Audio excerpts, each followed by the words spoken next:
tous! J'ai décidé de vous faire un petit tuto sur les autorisations parce que ce sont des questions qui reviennent très fréquemment de la part de nos clients.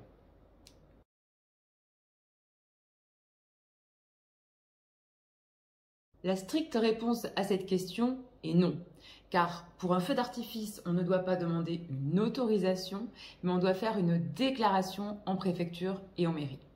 La différence réside dans le fait que autorisation signifie on demande d'avoir le droit de, alors que déclaration, on déclare faire un spectacle pyrotechnique.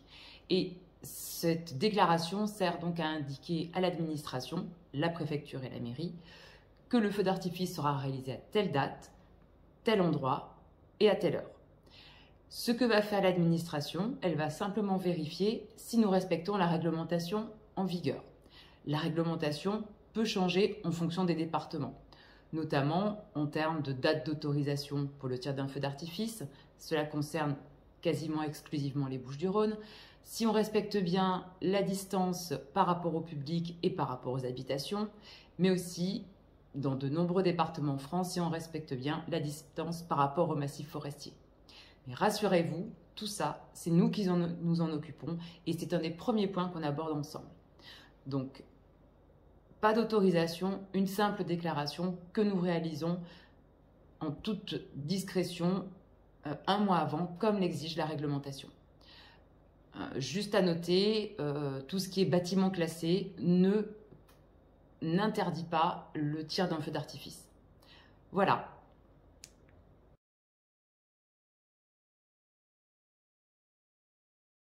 Les déclarations en préfecture et en mairie ne sont nécessaires que lors de la mise en œuvre d'un spectacle pyrotechnique de type F4.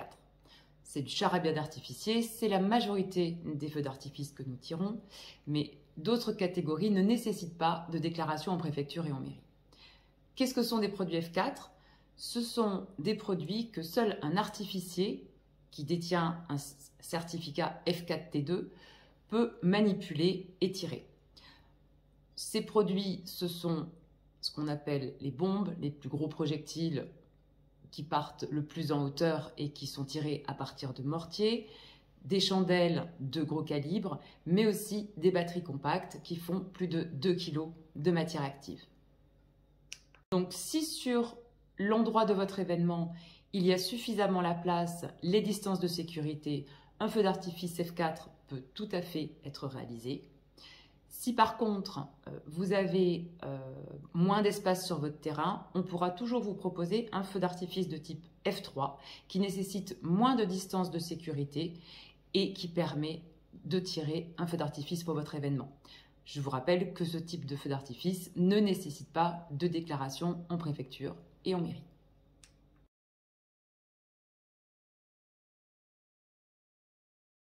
Réaliser ces déclarations, comme je vous l'ai dit tout à l'heure, nous allons les gérer pour vous. Ce sera transparent pour vous, c'est un gros dossier administratif.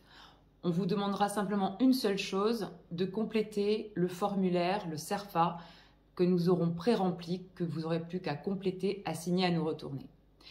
Juste une petite précision, ces déclarations ne peuvent se faire, comme l'exige la réglementation, qu'un mois avant votre spectacle. Donc nous enverrons tout ce dossier un mois avant sans vous solliciter car on aura déjà récolté tous les éléments nécessaires au montage de ce dossier.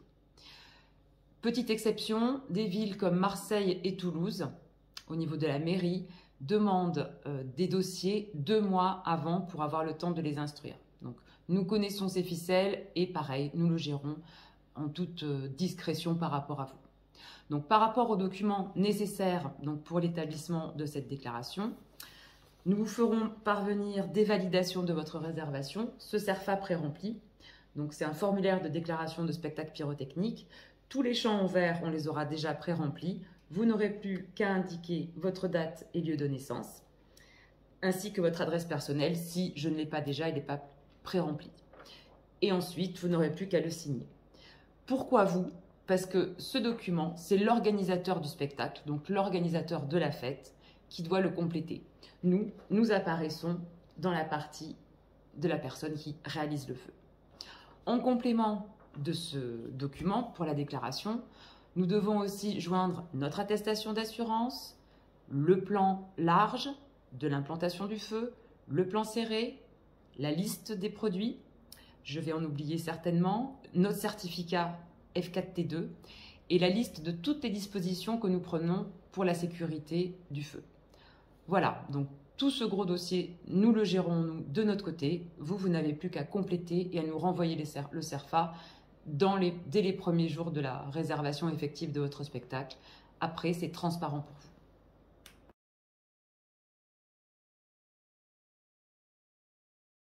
La mairie ou la préfecture souhaite refuser le tir d'un feu d'artifice, elle devra obligatoirement s'appuyer sur un texte officiel, arrêté préfectoral ou arrêté municipal, qui précise bien l'interdiction de feux d'artifice sur le département ou sur la commune.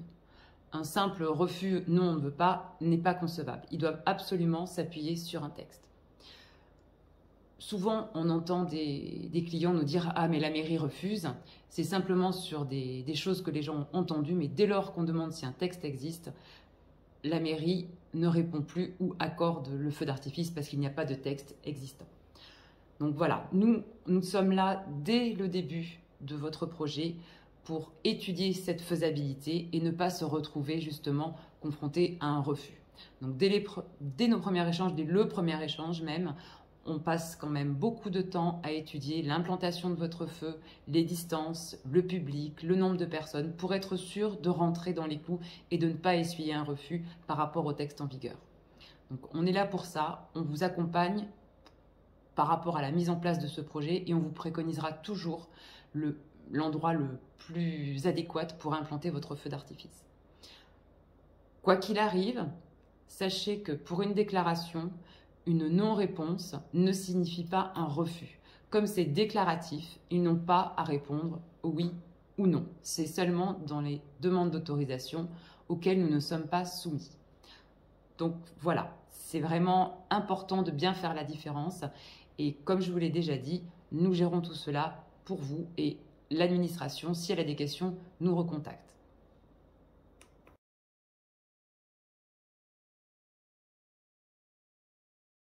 Donc, comme vous l'avez compris, il n'y a pas de demande d'autorisation, il y a simplement des déclarations que nous réalisons pour vous en temps et en heure par rapport à la date de votre événement. On prendra toujours le temps de tout bien étudier dès le premier appel pour que le projet soit réalisable et pour ne pas essuyer de refus. Donc je vous invite avant toute chose, si vraiment le projet de feu d'artifice est quelque chose qui vous tient à cœur, avant même de réserver votre domaine, de vérifier que le propriétaire sera d'accord pour implanter le feu d'artifice, mais aussi de nous consulter pour vérifier que ça rentre bien dans le cadre de la réglementation pour le respect des réglementations en place. Voilà. N'hésitez surtout pas à nous appeler avant même d'avoir débuté votre projet ou même si vous prospectez des domaines et vous ne savez pas trop lequel choisir, n'hésitez pas à nous appeler. Nous pourrons étudier de façon précise ensemble quel domaine, quel endroit est l'endroit le plus adapté pour votre fête. À très bientôt!